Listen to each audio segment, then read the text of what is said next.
very much. This is a great group of people, and as you saw from the introduction, Liberty Institute's mission is to defend and to restore religious freedom back to how the Founding Fathers meant it to be. And I think most of us know those are under attack, and the typical person under attack doesn't have all the money to go hire a legal team. So we provide the best legal teams in the country when those things do happen. Now, some people ask me, Kelly, how did you get involved in this? Well, back when I was in high school, I knew I had gifts in analytical thinking and speaking. And I thought, well, I either need to be a pastor or a lawyer. And people said, isn't that kind of a God or Satan choice? And as I looked at it, I thought I was probably better at law, and I went to law school, did well, and got out and had these wonderful job offers. And I remember thinking, Lord, I think I would suffocate if I did the regular law thing. And I remember thinking to myself, well, what do you want to do? And I thought, well, I want to use my legal skills. And, I'd like to do cases, but I want to help pastors and churches and religious freedoms and our founding principles. And I even like to go to seminary part-time. And I laughed because there was no paying job to do that. And I didn't ever expect there would be. Well, 2 weeks later, I got called from 2 partners in major law firms. And they said, look, will you come to lunch with us? And when we sat down, they said, we've started to donate our time for religious freedom, and we're now getting so many calls that it's hurting our ability to make a living. We were wondering, would you be willing to come on, do legal cases, help pastors, churches, religious freedoms, and our founding principles? And you could even go to seminary part-time if you want to. Now, being a young 20s, I might have needed a little spiritual maturity. I said, let me pray about it, like that wasn't an answer to prayer. When I said yes, they said how much you need to live on, and they paid out of their pocket to get the organization started. And now, 25 years later, Liberty Institute is the largest legal organization in the country that focuses exclusively on religious liberty in the United States. It's one of those American stories. And I know I probably don't have to tell you this, but the attacks are greater than anything I have ever seen in the 25 years I have been doing this. I mean, you've seen it not too far from here. Walter Reed Hospital actually banned family members from bringing Bibles to their own family members who were wounded soldiers until that was exposed. We have situations like Audrey Jarvis, wonderful young girl, who was told at a major university to take her cross necklace off because, quote, it might offend someone at the school. Until we got involved. You probably saw the 5-year-old girl we had to represent this year who was actually told to stop praying over her meal in the lunch cafeteria. I think of 25 years ago when I started doing this, if you would have told me you're going to have to represent churches, I would have said, this is not the Soviet Union. We don't have to defend churches against the government in this country. Now, every week, we have a new church that we have to represent that just wants to be a church, that wants to increase the size of their sanctuary, that wants to feed the homeless, that wants to do things that churches can do. But those rights used to be understood. Now they have to be fought for. And again, everybody is aware of Hobby Lobby, a case that went to the Supreme Court. Very few people, though, know what was argued in that case. The Solicitor General of the United States, this is the highest lawyer for our federal government, stood up in the Supreme Court in front of the justices and argued that once you make a decision to go into a for-profit business and incorporate, you are making the decision to waive your religious freedoms and, quote, you now play by the government's rules. That's the argument. Now, some people say, yeah, but we won that case. We won that case 5-4. So these are arguments that wouldn't even be made in the past. And it's not just religious employers, it's religious employees. Why I don't have time to go through all the cases, let me tell you about just one we filed this week. A wonderful guy by the name of Eric Walsh. Eric Walsh is African-American, MD, PhD, Director of Public Health for the city of Pasadena, California. Wonderful, wonderful Christian guy. The state of Georgia said, we want you to come be our Director of Public Health. And they offered him a job, which he accepted. And then he was asked to send in his sermons because some people were complaining, some gay rights activists, that you don't know what this guy believes and where he goes to church. They ended up firing him, not because of anything he said on the job or anything he did on the job, but because they found his sermons and they fired him for what he said in his own church on a Sunday. Now, that is a massive violation of religious freedom. We don't allow that in this country, but these are things we're now having to fight for. And if we don't stand for these, I don't care if you're a religious employer or a religious employee, we will find ourselves in a country without religious freedom. So it's necessary for people to stand up, like Eric Walsh, like Hobby Lobby, and like each of us. And I would point out, we have these available at the table in a smaller form. We just do a survey every year of all the attacks on religious freedom. This is the one. This is everything from an 8-year-old boy caught praying over his meal, lifted out of his seat and carried to the principal's office where he was told to never do that again, all the way to senior citizens who were told their meals were going to be taken away from them because they were federally funded and they were praying over their meals. That violated separation of church and state. It's in the north, it's in the south, it's young, it's old, it's people of wealth, people without resources. There is no way to avoid these attacks right now. And look, I talk to people all the time. They say, well, what if I'm not religious? Should I care about this? The answer is absolutely. Our founders called religious freedom our first freedom for a reason. They understood that if you lose religious freedom, you will lose all your freedoms. You won't have political freedom. And let me talk about that a second.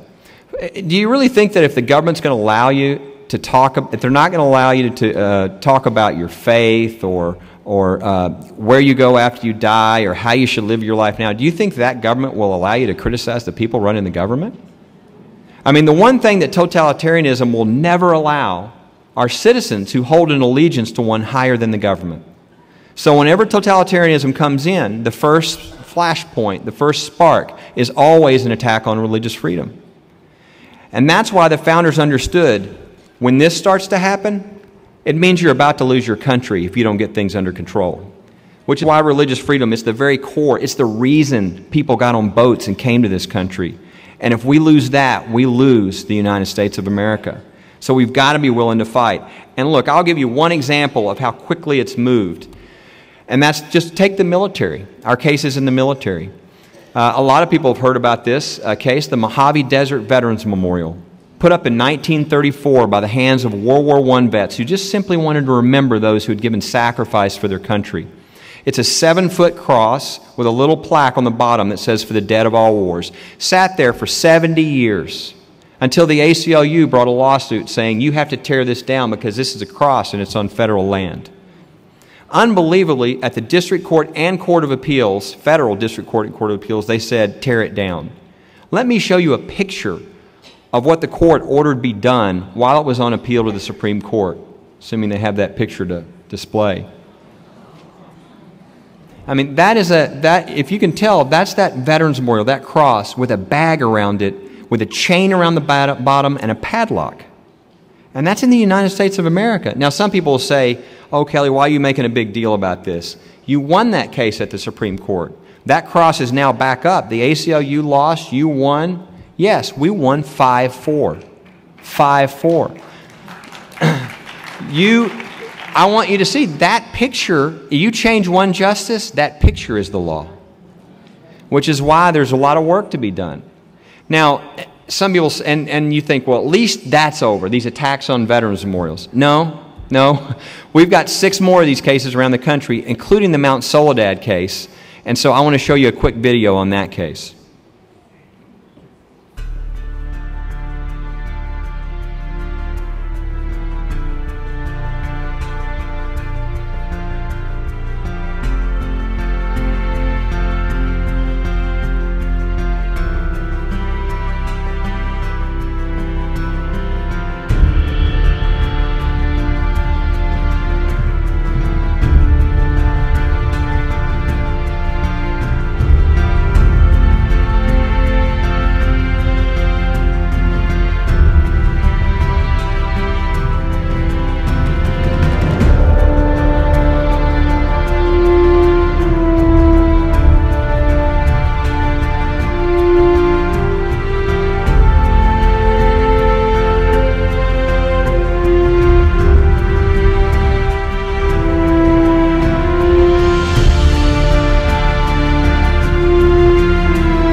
The last order in that case was to tear down that Veterans Memorial within 90 days. Now, we have gotten a stay, and we are going to go all the way to the U.S. Supreme Court, if necessary, to make sure that that never happens. But these attacks in the military aren't just coming on external symbols. It's happening internally as well. And while I don't have time to go through all those, I'll just give you one example, and that's Sergeant Monk. And Sergeant Monk, by the way, is here. I hope you get to meet him while he's here. He talked about his case last year. Sergeant Monk's a hero. 19 and a half years in the Air Force, patched up over 600 people in Iraq, had to clean the blood of his buddies off his boots, came back to the United States only to be told by his lesbian commander that he needed to agree with her on gay marriage. And when he said, look, you know, this is about the mission of the Air Force. We can have different beliefs on these things. He said, no, I need you to affirm that you agree with me on gay marriage. And when he wouldn't answer that question, she relieved him of his duties after 19 and a half years. And he actually had to file, with our help, a complaint to get this overturned. And do you know what the first response was when he filed that complaint? They read him his Miranda rights and opened a criminal investigation against him to intimidate him. But you know what? It didn't work, because Sergeant Monk had already made up his mind up on what he was going to do.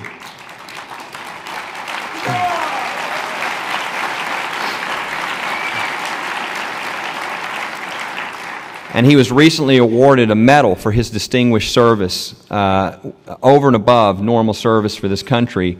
And he is now on his way to retire, and all these attacks that were against him have fallen, and he's been protected. But we shouldn't have to protect them. But the point is, this is an area that we didn't think usually we had a problem in, and now we're having to fight for these things. And so some of you will say, golly, I'm really glad that Value Voters had that depressing speaker up there, that Shackelford guy. Let me tell you the good news. The good news is, with all these attacks on religious freedom, we actually have a method of dealing with this, and it's not just a theory, it's working. And that is, if you looked at all the legal groups that are nonprofits around the country, whether they're left or right or whatever they are, they use the same method. Raise as much money as you can, hire as many attorneys as you can, put those attorneys in an office in Washington, D.C. or New York City, and then ship them around the country to cover as many cases as you can. That's not our model. Our model is there are all these attorneys who went to law school because they wanted to stand for what was right. They wanted to ride in on the horse with a saber and save the day. And 30 years later, these are the best litigators at the best law firms in the world and in our country. But they've never gotten to do a case for their faith or for their country. And we come along and we say, look, if we give you everything you need, are you willing to give your time? And they're like, I've been waiting 35 years. Sign me up. Well, we know what's going to happen when they do the first one of these cases. For the first time in their life, all their talent, all their gifts, all their training is lined up with their faith and their love for their country. They've never felt that before. And it's kind of unfair, but we know we now have them for the rest of their lives as one of our volunteer attorneys. And we've done this long enough that we now have, of the top 50 law firms in the country, over half that don't just donate their time, they fight each other over who gets to donate their time for the privilege of doing these cases and defending our country.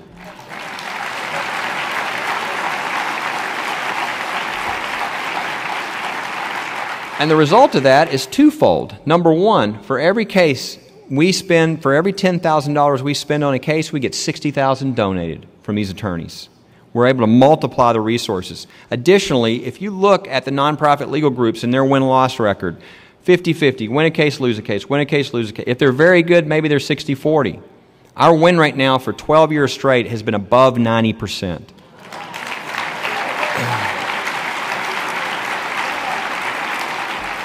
Because when we do a case, our attorney lives in Montana, if that's where the case is. He's from one of the biggest law firms there. He grew up there. He's known there. He and the judge were fishing buddies when they were 12, okay? When the ACLU guy flies in from New York City, he's at a disadvantage. And additionally, our people are the best of the best of the best. And every time they go into court, it's one of the best law firms and one of the best attorneys versus either a government lawyer or some nonprofit lawyer. It's a huge advantage. This country was built on religious freedom. If people are willing to stand up, we have the resources to stand with them and to win over 90% of these cases and to make sure that we get back to the very founding principles of this country. And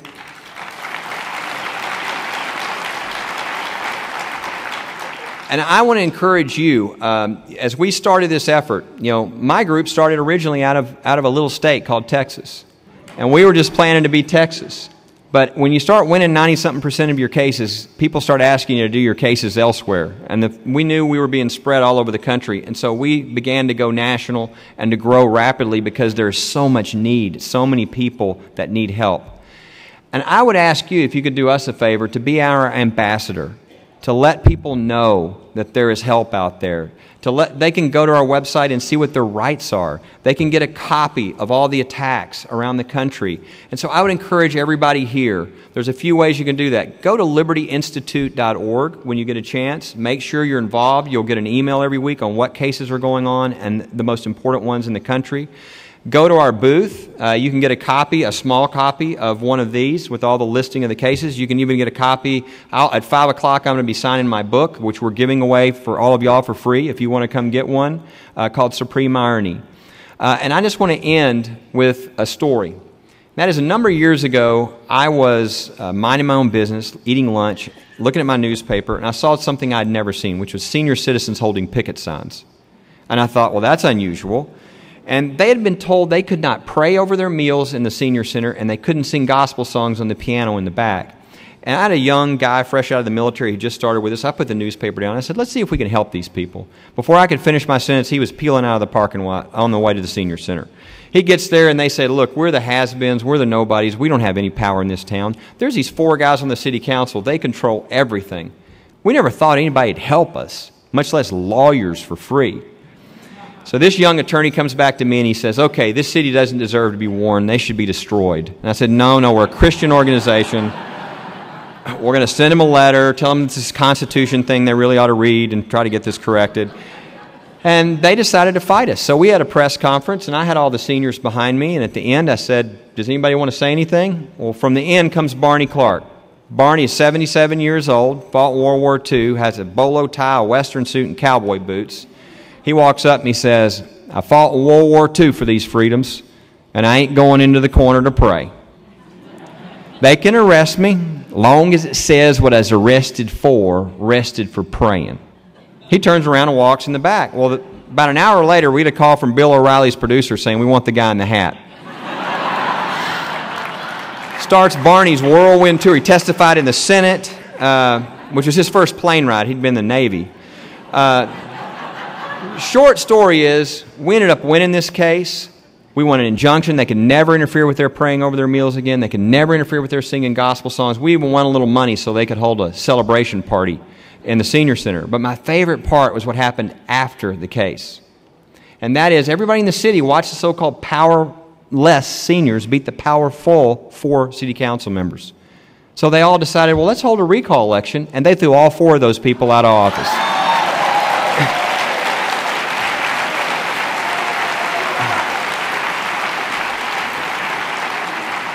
And about a year and a half ago, I got a postcard from one of the seniors because she wanted me to know that she was now one of the new city council members.